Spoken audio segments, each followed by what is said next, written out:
Oke, untuk pertemuan 9 di sini kita membahas tentang hidden Markov model, dan metode evaluasi. Untuk hidden Markov model di sini atau disebut dengan HMM, ini adalah algoritma yang relatif cukup lama, di mana HMM ini adalah model statistik yang digunakan untuk memodelkan sistem. Biasanya itu memiliki suatu proses untuk menghasilkan sekumpulan data yang akan diamati secara langsung. Untuk algoritma ini penting diketahui karena digunakan sebagai teknik dasar untuk automatic speech recognizer atau ASR dan part of speech tagging. Nah, automatic speech recognition atau ASR ini biasanya digunakan untuk mengenali ucapan atau teks yang tertulis, biasanya melibatkan pemodelan dari suatu urutan keadaan yang mewakili fonem atau unit bahasa lainnya. Untuk part of speech atau post tagging ini biasanya melibatkan penentuan suatu kelas kata seperti kata benda, kata kerja, atau kata sifat, di mana setiap kata ini memiliki suatu teks. Nah, post tagging ini relatif lebih mudah dipahami dibanding dengan aplikasi HMM pada ASR. Kemudian untuk probabilistic reasoning, di sini ada contohnya. Pada gambar di sini ada sebuah not atau simpul di mana ada hujan, kemudian di bawahnya terdapat dua not, yaitu terpeleset atau tabrakan mobil. Panah dari hujan dari gambar ini menerangkan hubungan pengkondisian event di mana panah dari hujan itu bisa terpeleset dan panahnya juga mengarah ke tabrakan mobil. Untuk Bayesian Network sendiri, ini adalah model yang digunakan untuk merepresentasikan hubungan probabilistik untuk setiap variabelnya. Sebenarnya Bayesian Network ini untuk mempresentasikan visual dari model probabilitas yang memungkinkan untuk menggambarkan dan penyajian pengetahuan tentang hubungan kausal antar variabelnya. Di sini ada sebuah not atau simpul, ini biasanya mewakili suatu variabel. Kemudian ada edge, ada garis ini yang menghubungkan antar not. Contohnya ini ada dari hujan sama ke terpeleset. Kemudian ada hujan dan tabrakan mobil.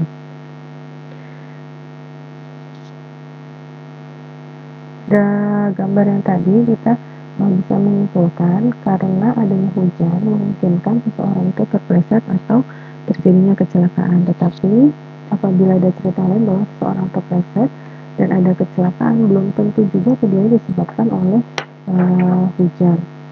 Nah, beberapa kerangka berpikiran seperti itu yang berbeda-beda tergantung dari kausalitas antara event, serial, diverging, dan convergingnya. Untuk tipe jaringan kausalitas, di sini ada yang namanya serial, diverging, dan converging. Dimana untuk yang serial, kalau dilihat dari gambar, ini dari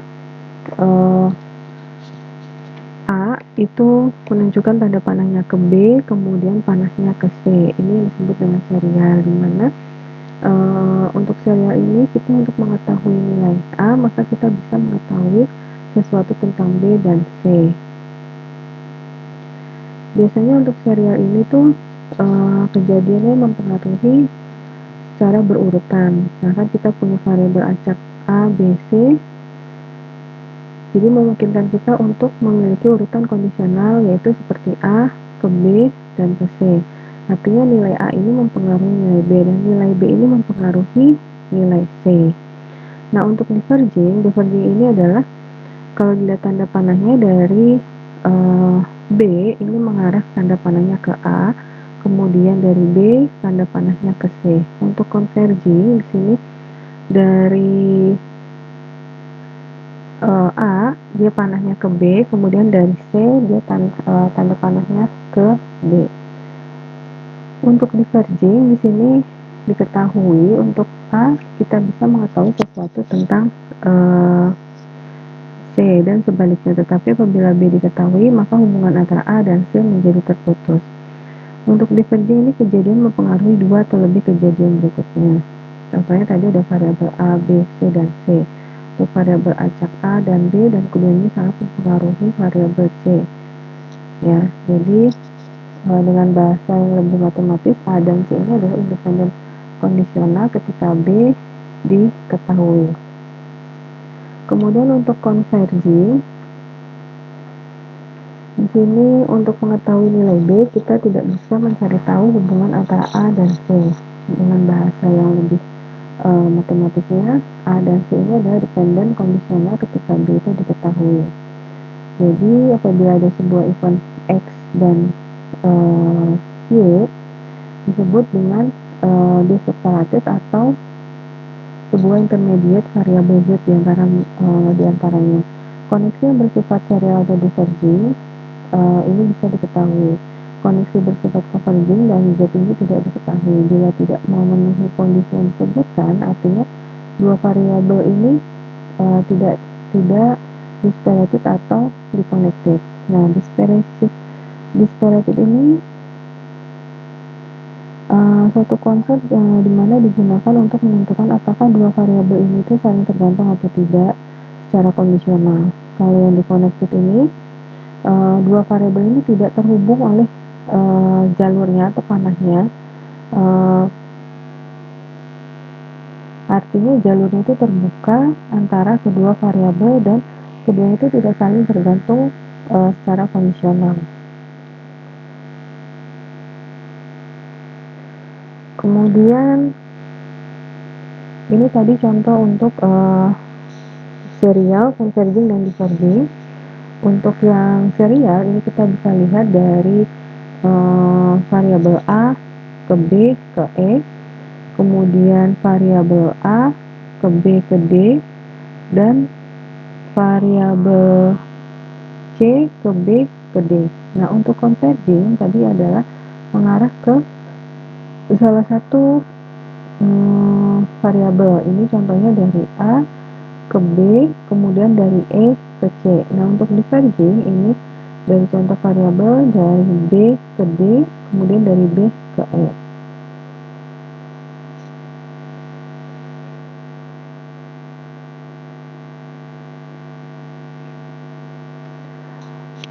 Untuk subgraf ABE ini dengan kondisi tipe serial, ini untuk ABE ini kondisinya tipe serial. Bila A diketahui, maka kita dapat melakukan inferensi terhadap C.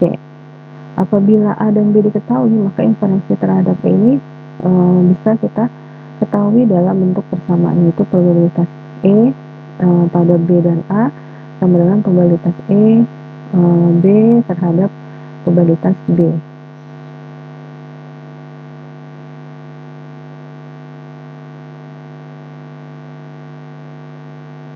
Kemudian untuk subgraf ABC ini tipe koneksi konversi. Ini apabila B diketahui, berarti A dan C ini terpisah atau independen.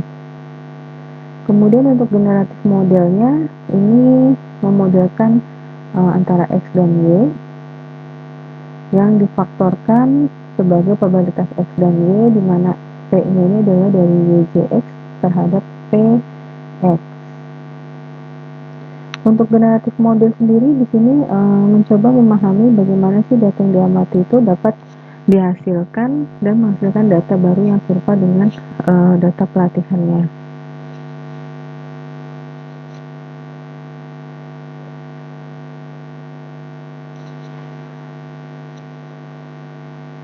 HMM ini berbeda dengan supervised learning. Generatif model ini dapat difaktorkan karena generatif model ini berbentuk joint probability. Generatif model ini memodelkan sebuah peluang kemunculan secara bersamaan. Artinya, seberapa mungkin input diobservasi untuk suatu output. Salah satu contoh generatif model adalah HMM tadi, Hidden Markov Model, di mana HMM ini memodelkan sebuah observasi menggunakan proses Markovian dengan state yang tidak diketahui secara jelas atau hidden atau tersembunyi. Kemudian salah satu ide utama dari HMM ini adalah menyelesaikan persoalan dari sequence staging. Jadi apabila suatu event yang dikondisikan variabel lain dengan tipe kondisi serial, ini kita bisa mengabaikan beberapa variabel historis. Nah, dari kondisi tersebut ini bisa disebut dengan first order Markov assumption, di mana ini adalah suatu event yang seharusnya itu dikondisikan oleh history yang bergantung pada event sebelumnya. Kemudian ada part of speech tagging.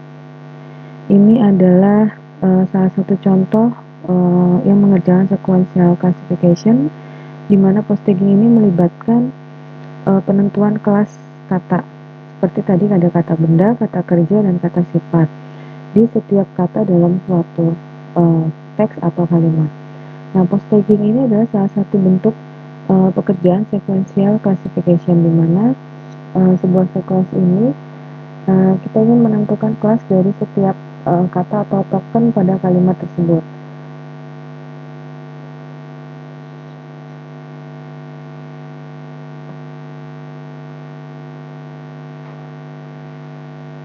Dari post tagging ini sama kita harus menghitung persamaannya, di mana kita butuhkan suatu teori. Salah satunya adalah teori bias, ini untuk melakukan aproksimasi terhadap permasalahan yang ada. Nah, untuk teori baris sebelumnya sudah pernah dibahas untuk pengertian dan cara perhitungan dari teori biasnya, di mana teori bias ini dijelaskan oleh teorema Bayes yang menyediakan cara untuk memperbarui probabilitas suatu hipotesis berdasarkan bukti baru atau informasi. Teorema Bayes ini bentuk persamaannya adalah sebuah probabilitas dari suatu hipotesis. Nah, di sini ada contoh data Pantry Bank Prospect. Di sini ada 36 data di mana 36 data di mana ada tag-nya dan ada deskripsinya. Contohnya untuk data yang pertama ini tag-nya ada CC, deskripsinya adalah coordinating conjunction. Data ini untuk si bank prospect-nya itu ada 36 record. Dari data tersebut kita bisa menggunakan teori bias. Kemudian dari teori bias ini kita bisa menghitung dari persamaan yang ada, kemudian kita melihat dari probabilitasnya.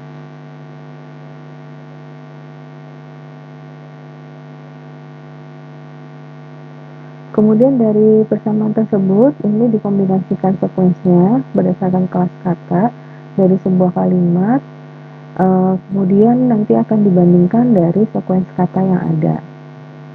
Biasanya dalam teorema Bayes itu ada yang disebut dengan prior, ada yang disebut dengan likelihood.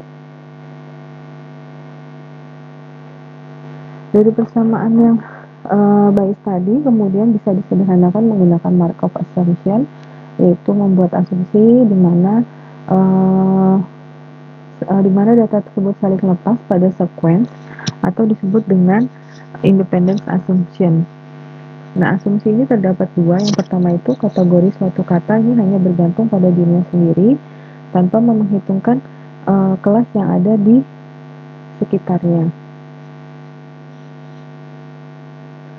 Asumsi kedua ini adalah suatu kemunculan kategori yang hanya bergantung pada kelas sebelumnya. Markov assumption atau asumsi Markov ini adalah konsep dalam teori probabilitas untuk suatu proses mengasumsikan bahwa keadaan di masa yang depan itu bergantung pada keadaan saat ini dan tidak berpengaruh kepada sistem yang ada. Dari asumsi Markov tadi ini disederhanakan kembali, bisa disebut dengan bigram assumption atau first order Markov chain, di mana bigram assumption ini atau first order Markov chain ini salah satu asumsi untuk pemodelan untuk mengasumsikan bahwa probabilitas kemunculan suatu elemen dalam urutan itu hanya bergantung pada elemen sebelumnya. Di sini ada contoh, misalkan ada sebuah kalimat atau teks yang berisikan kata, yaitu Budi menendang bola. Pada kalimat teks Budi menendang bola memiliki sequence kelas, yaitu noun untuk Budi, verb untuk menendang, dan noun untuk bola. Nah, di sini ada tabel probabilitas bigramnya. Terdapat probabilitas artikel atau null terhadap null itu 0,71 estimate-nya. Jadi kita bisa lihat di sini, di dalam post tagging atau pelabelan kata ini dapat menggunakan first order Markovian atau bigram assumption untuk memodelkan urutan kelas dalam suatu kalimat. Contohnya tadi ada sebuah kalimat itu Budi menendang bola. Nah, untuk menghitung probabilitas sequence kelas katanya, ini menggunakan kata noun, verb, dan noun, di mana Budi ini merupakan kelas noun, menendang verb, bola noun. Dengan diagram assumption ini dapat menyusun probabilitas sequence kelas kata dengan asumsi kelas kata saat ini bergantung pada kelas kata sebelumnya. Jadi untuk probabilitas noun, star ini adalah melambangkan awal kalimat, kemudian probabilitas verb terhadap noun atau asumsi kelas sebelumnya. Ini jadi biasanya kata verb itu diikuti oleh noun, terus probabilitas noun terhadap verb. Jadi untuk probabilitas Budi terhadap noun ini sebagai startnya, kemudian probabilitas noun terhadap null, kemudian probabilitas menendang terhadap verb, ini termasuk kelas verb, kemudian ini probabilitas verb terhadap noun, kemudian probabilitas bola terhadap noun, dan ini adalah probabilitas noun terhadap verb.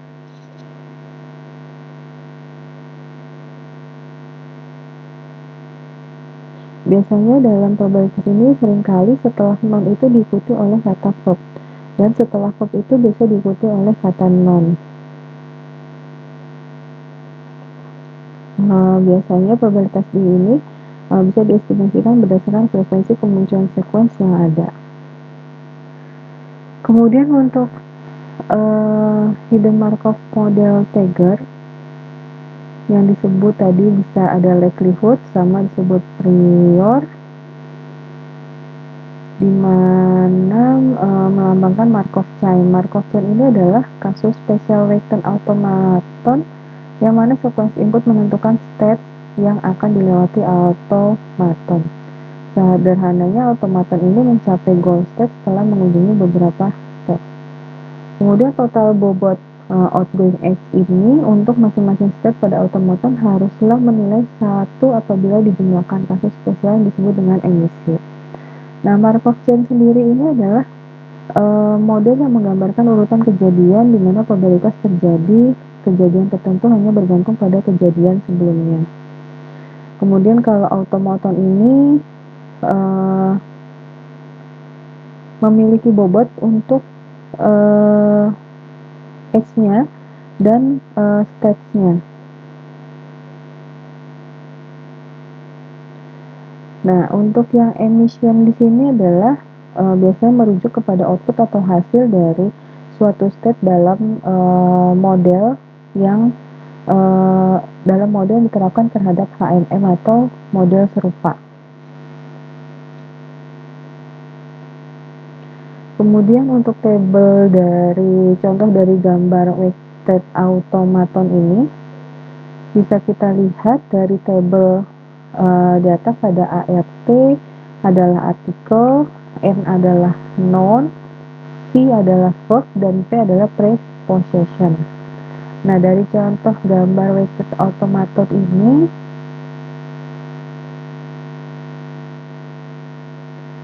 direpresentasikan probabilitas transisi kelas katanya ketika dikonversi menjadi weighted automaton ini akan menjadi gambar seperti yang terlihat di dalam slide. Jadi di sini tadi ada tabel probabilitas bigramnya, di mana ART artikel terhadap null itu 0,71 estimate-nya, berarti untuk gambar weighted automatonnya ini dari null mengarah ke ART ini 0,71, kemudian probabilitas noun terhadap null berarti ini 0,29, berarti 0 garis panah ke N, kemudian probabilitas N terhadap ART, berarti dari N ke dari ART ke N ini adalah 1 estimasinya, probabilitas verb terhadap N, berarti dari N tanda panahnya ke verb itu adalah 0,43,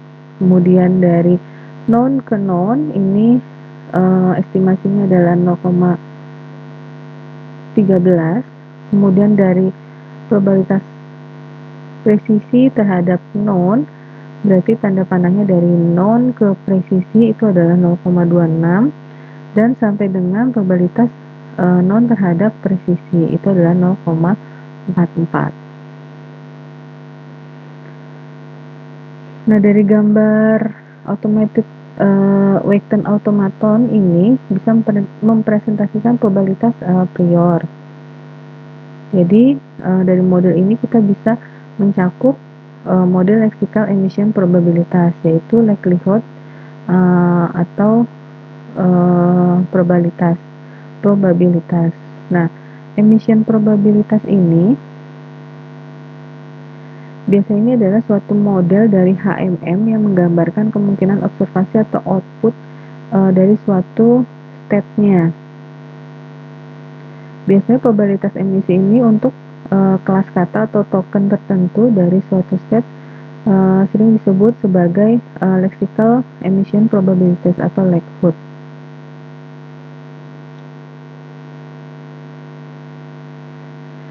Kemudian untuk setiap state pada automaton ini menghasilkan output dari suatu kata atau teks dari probabilitas pada suatu table.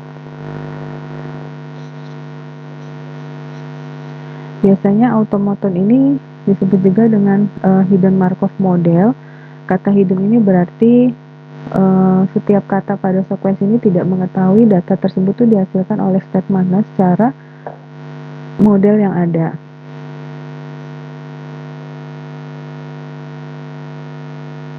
Kemudian untuk hidden Markov model, di sini ada sebuah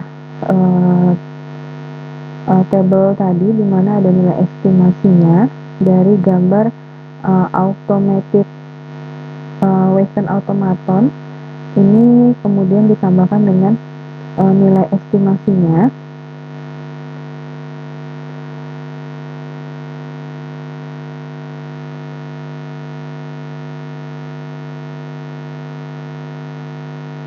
Jadi ada kalimat fly like over, di mana dari fly like over ini memiliki nilai estimasi. Nah, untuk probabilitas, contohnya untuk probabilitas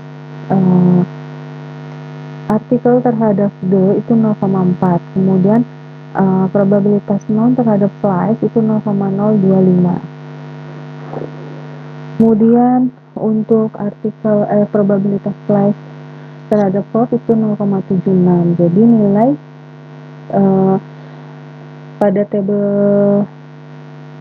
pada table probabilitas yang lexical emission ini itu kita bisa gambarkan dari yang ada di Wheaton automaton ini. Untuk yang non semuanya dikumpulkan ke dalam simpul nonnya. Kemudian untuk artikel di sini ada probabilitas the sama a. Kemudian untuk verb ini di sini ada probabilitas flower, flies, dan like. Kemudian untuk presisinya di sini ada untuk probabilitas like-nya. Kemudian untuk non-nya di sini ada probabilitas untuk flies, like, dan untuk flower dan birds. Dari kalimat tersebut ini bisa menghitung sekuen kelas kata untuk kalimat yang menyusuri dari automaton di atas. Jadi dari yang table tadi bisa memberikan kombinasi sequence pada gambar brute force-nya.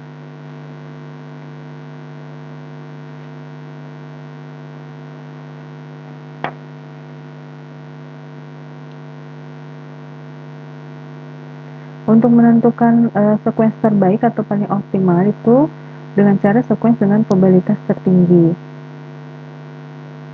Nah, di sini untuk model Tagger didefinisikan oleh beberapa komponen, yaitu ada state, ya adalah menunjukkan banyaknya state. Ini himpunan keadaan state yang mungkin setiap state ini mewakili suatu kategori atau kelas yang mungkin dari suatu observasi. Misalnya dalam post tagging atau state mungkin mencakup kelas kata seperti noun, verb, atau adjective. Kemudian ada transition probability matrix,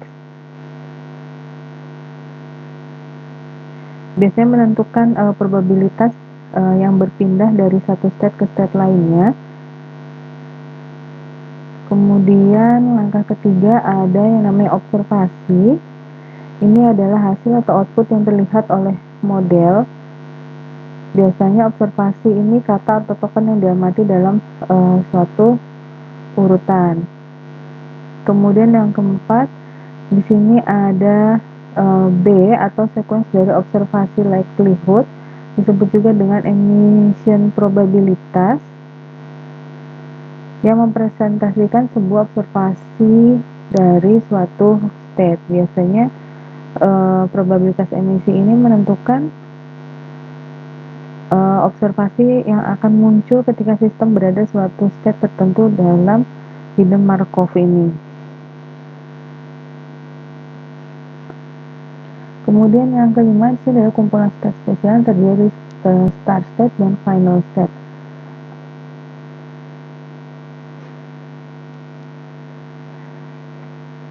Untuk algoritma Viterbi ini mempelajari cara mencari sekuens sintaktikal kategori terbaik diberikan suatu observasi kalimat menggunakan algoritma Viterbi.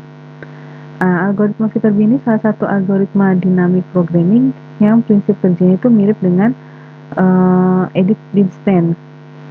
Algoritma Viterbi ini biasanya untuk menemukan urutan state tersembunyi yang paling mungkin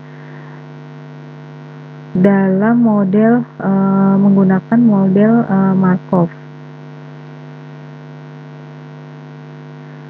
Ide utama dari algoritma Viterbi ini biasanya mengingat sekuens pada setiap posisi tertentu.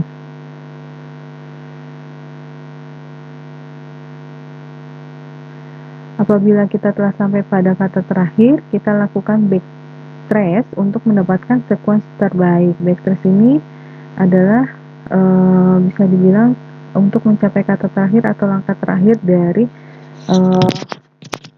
urutannya.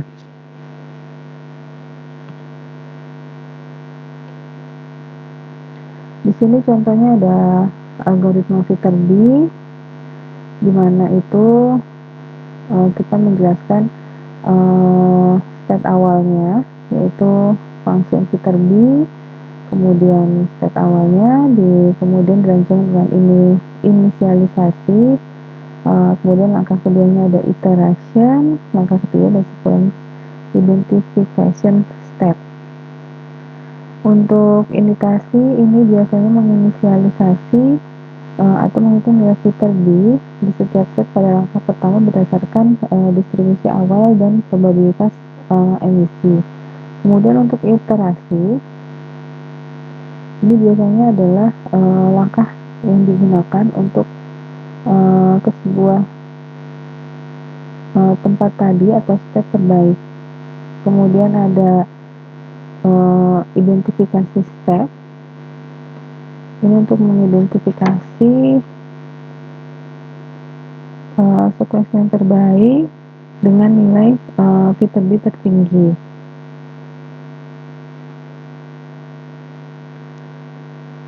Kemudian dari gambar kalimat yang sebelumnya ini menunjukkan sebuah pseudocode dari algoritma Viterbi, di mana variabel kelas kata ini adalah transition probability dan yang kedua adalah lexical generation probability. Bisa dilihat untuk gambarnya di sini dimulai dari angka 0, kemudian masuk ke dalam probabilitas dari sebuah teks yang tadi. Teksnya adalah flies like all over.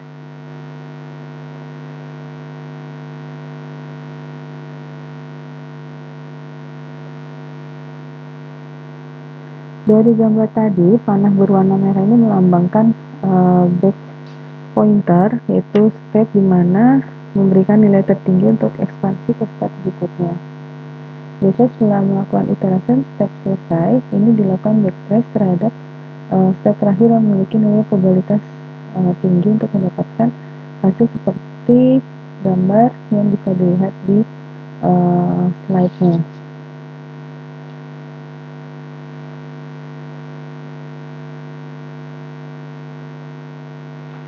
Ada proses training hidden Markov model. Ini adalah salah satu varian supervised learning yang diberikan sequence input dan output sesuai dengan training datanya. Kemudian saat menggunakan HMM, ini kita juga harus mengestimasi parameter A dan B, yaitu transition probabilitas dan emission probabilitas atau lexical generasi probabilitas. Biasanya HMM ini menggunakan algoritma forward atau backward. Cara atau algoritma ini, forward dan backward ini, cara yang paling sederhana untuk menghitung emission probabilities dan transition probabilities, di mana yang menghitung adalah kemunculan yang terjadi. Untuk transition probabilities ini biasanya menggambarkan probabilitas berpindah dari satu step ke step lain. Kemudian kalau emission probabilities ini termasuk juga dengan lexical generation, ini menggambarkan probabilitas memasukkan observasi tertentu di dalam step-nya. Untuk emission probability ini, suatu kata ini untuk setiap proses itu diberikan sebuah persamaan dari kata yang akan dilakukan pelatihan.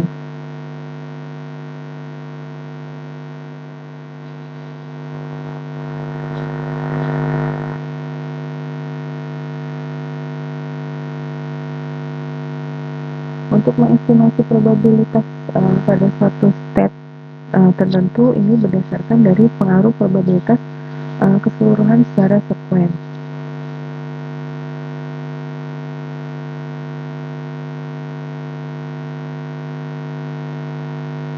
Untuk setiap dilakukan iterasi, ini dimana kita ingin merasakan pembaharuan atau memperbaharui kembali parameter HMM dari variabel, contohnya adalah A dan B.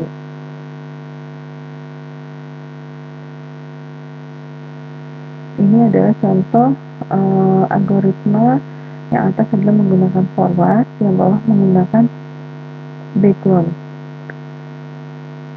Kalau yang menggunakan atas, ini biasanya sebelum UTS kita udah pernah bahas tentang indentasi ya, atau gambar dari sebuah dasar pemrograman.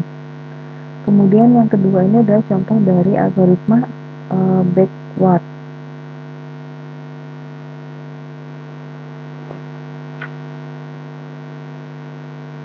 Kemudian dari data tersebut dihitung kembali emission probability-nya.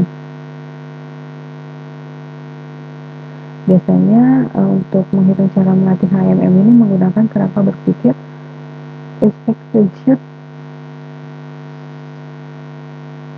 expectation maximization yang terdiri dari E-step dan M-step. E-step ini atau expectation ini adalah menghitung probabilitas bersyarat atau posterior dari sebuah step tersembunyi pada setiap waktu dengan probabilitas bersyarat dari transisi antar stepnya. Kalau yang M-step ini maximization, ini adalah menggunakan nilai yang dihitung untuk memaksimalkan fungsi likelihood dan memperbarui parameternya. Ini contohnya nulisnya angkanya itu yang benar-benar jelas sehingga tidak terjadi kesalahan pada saat penghitungannya.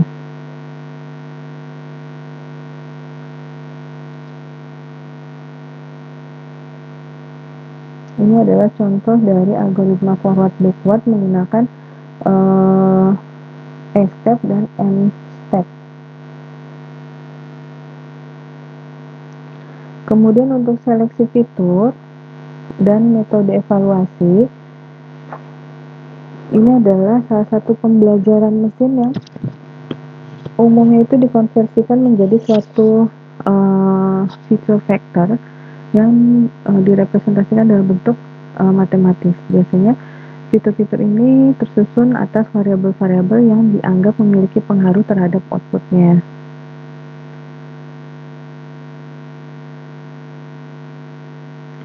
Suatu proses untuk mencari dari kandidat fitur ini disebut dengan feature engineering. Feature engineering ini adalah salah satu proses untuk merancang atau mengubah fitur-fitur dari data mentah atau raw data ini menjadi format yang lebih sesuai atau informatif untuk model pembelajaran mesin ini. Biasanya untuk feature engineering ini tujuannya adalah untuk meningkatkan performa model atau membantu model untuk menangkap pola-pola yang ada pada data.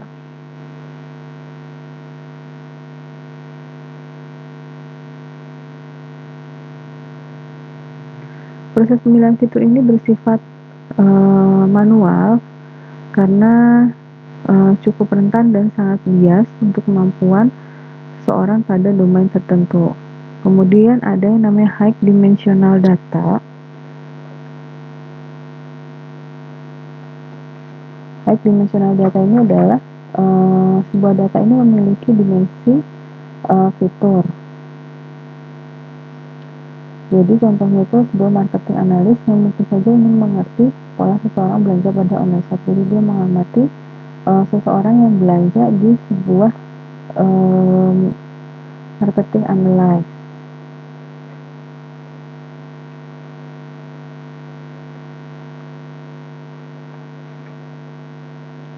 Kemudian untuk mengetahui pola yang ada dalam menganalisis atau pencarian,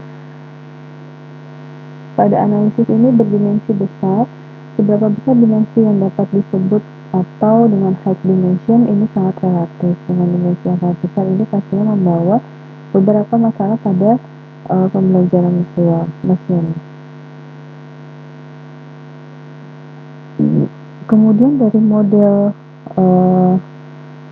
feature selection tadi ini, pembelajaran itu susah untuk memiliki kinerja yang optimal dan berdimensi tinggi. Jadi semakin banyak fitur yang dipakai, biasanya semakin kompleks pula pada suatu pemodelan dari masalah tersebut.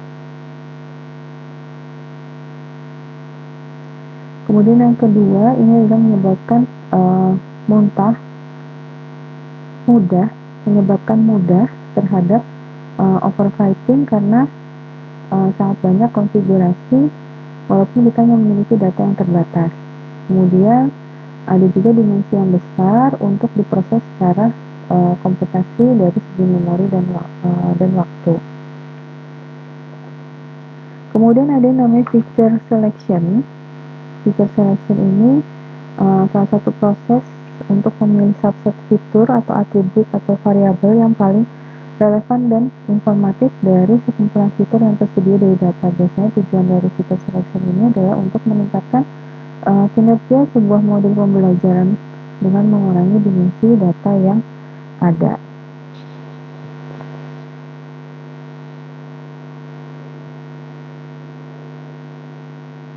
Untuk subset selection atau feature ablation ini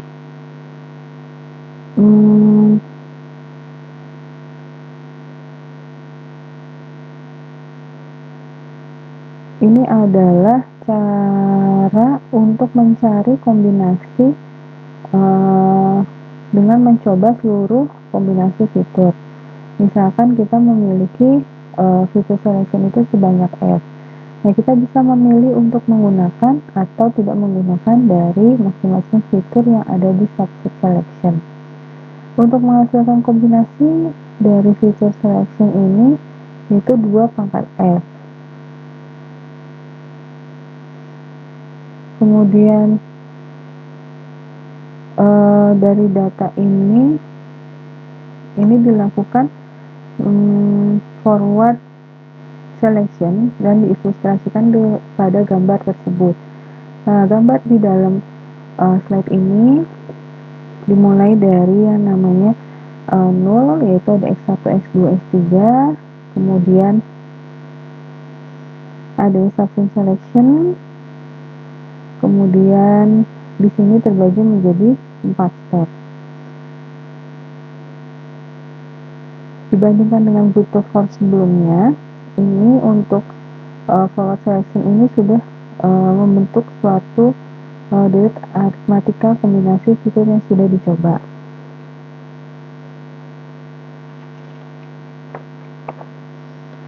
Kemudian contohnya untuk yang forward selection ini membangun model secara iteratif salah satu fitur pada setiap iterasi. Nah, untuk jumlah kombinasi fitur ini diuji dengan forward selection yang dihitung dengan deret aritmatika. Biasanya untuk rumus dari menghitung forward selection ini yaitu 1 plus F ditambah F min 1 per 2.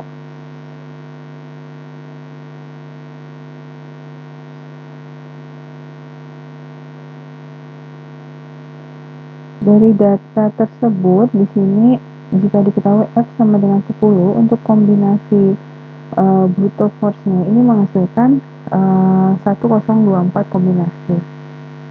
Sementara untuk menggunakan forward selection ini sebanyak 56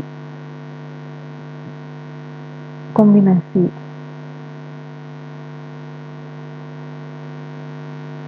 Untuk seleksi fitur dan metode evaluasi, di sini ada backward selection. Ini adalah kebalikan dari forward selection. Apabila forward selection kita menambah satu fitur tiap langkah, backward selection mengurangi suatu fitur di setiap langkah.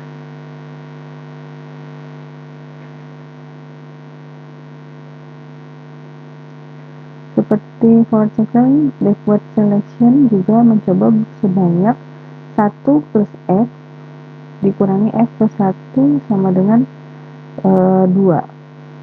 Jadi kalau misalnya kita menggunakan F sama dengan 10,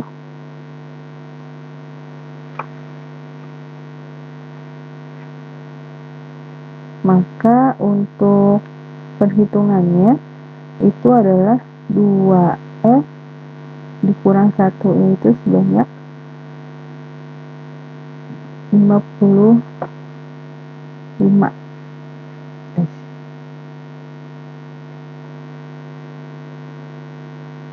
Untuk seperti forward selection ini, backward selection ini juga mencoba banyaknya 1 plus F plus 1 sama dengan 2 kombinasi. Biasanya untuk backward selection ini untuk menghitungnya adalah 2 pangkat F dikurangi 1. Jadi contohnya apabila F-nya ini dinilai 10, maka untuk backward selection ini 2 pangkat 10 dikurangi 1, yaitu sebanyak 1023. Nah, untuk shrinkage ini adalah pembelajaran mesin yang mengacu pada teknik atau metode yang dirancang untuk mengurangi efek dari variabilitas atau kompleksitas model dengan memberikan bobot pada suatu parameter model tersebut. Biasanya untuk kompleksitas model ini dihitung menggunakan L2 atau Reich. Biasanya untuk L2 ini untuk menambahkan sebuah tambahan L2 normal kuadrat ini ke parameter fungsi tujuannya. Ke fungsi tujuannya ini untuk meminimkan selama pelatihan model dan dapat mencegah parameter dari yang besar untuk mengurangi variabilitas dan meningkatkan generasi model.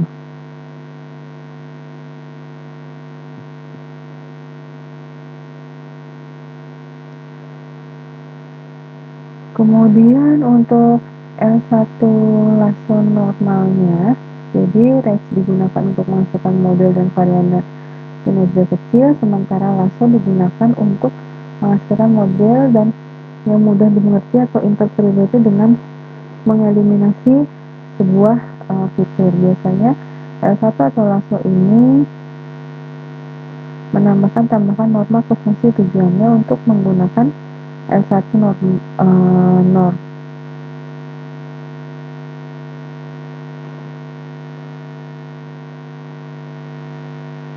Kemudian ada PCA atau Principal Component Analysis atau Dimension Reduction.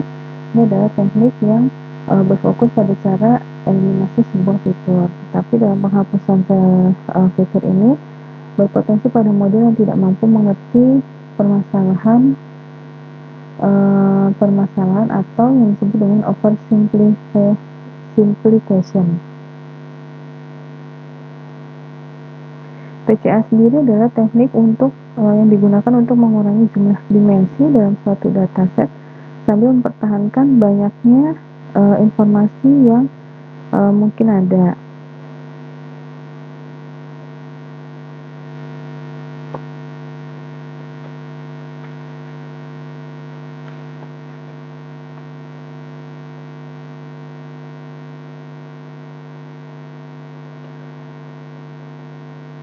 Untuk input yang memiliki fitur, berarti kita dikurangi dimensi input menjadi M ini lebih kecil dari F atau dimension reduction. Ide utama dari dimension reduction ini adalah mentransformasikan data dari suatu space lainnya, di mana data ini bisa dipresentasikan dengan dimensi yang kecil. Dengan sebuah catatan, apabila data dengan estimasi lebih kecil ini harus mampu mempresentasikan karakter pada dimensi aslinya. Teknik yang digunakan untuk mengurangi dimensi pada prinsipal komponen analisis ini. Ide dasarnya adalah mencari bentuk data yang memiliki dimensi lebih kecil dan memiliki nilai varians yang tinggi untuk setiap fiturnya. Biasanya ini disebut dengan agent vector atau vektor yang tidak berubah arahnya kecuali untuk perubahan skala.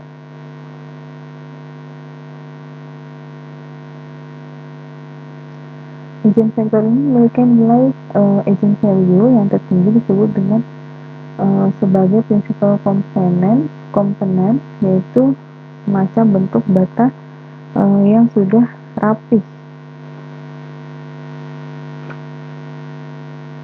Agent vector ini adalah faktor yang tidak berubah ya. Kemudian kalau agent value ini adalah skala yang menyatakan seberapa banyak varian yang dijelaskan oleh suatu agent vector.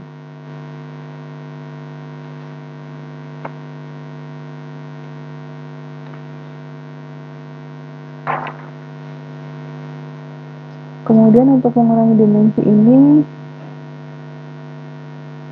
biasanya menggunakan teknik mengurangi interaksi antar fitur, biasanya menggunakan additive assumption untuk pembelajarannya.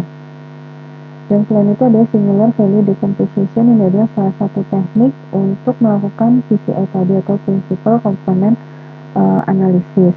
Nah, singular value decomposition ini adalah teknik yang digunakan biasanya untuk menghitung sebuah aljabar linear. Biasanya melibatkan faktorisasi dari suatu matriks menjadi 3 matriks yang lebih sederhana. Kemudian ada namanya cost validation. Ini adalah suatu teknik dalam evaluasi kinerja model yang digunakan untuk mengukur seberapa baik sih model yang kita gunakan terhadap performa pada data baru yang ada untuk dilakukan sebuah pelatihan. Ini adalah salah satu contoh gambar yang ini adalah model yang stabil, di mana decision boundary-nya ini semua sama, atau garis boundary-nya, batasnya ini semua sama. Kemudian untuk yang Model yang B ini contoh yang kurang stabil karena untuk decision boundary-nya ini berbeda-beda untuk setiap cluster. Biasanya untuk sedikit diubah-ubah ini sesuai dengan variasi kinerja yang besar untuk set input yang berbeda.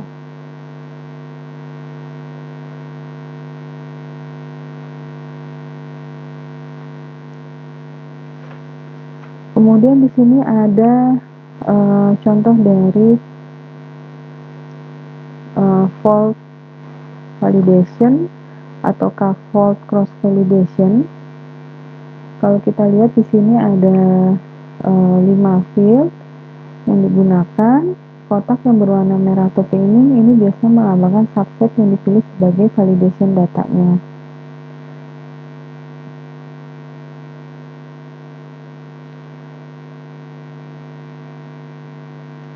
Untuk fault validation ini biasanya dibagi menjadi beberapa subset atau fault.